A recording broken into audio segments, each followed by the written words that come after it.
bagi pemerintah daerah.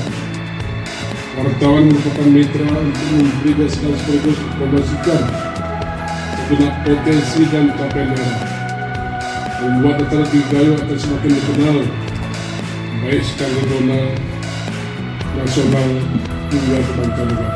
Dalam peringatan Hari Pers ini, rekan-rekan wartawan memiliki motivasi tinggi untuk terus menggali serta memberitakan segenap potensi dan sumber daya yang kita miliki, sehingga Gayo tidak lagi identik dengan dataran tinggi dengan sarana dan prasarana publik yang kurang memadai.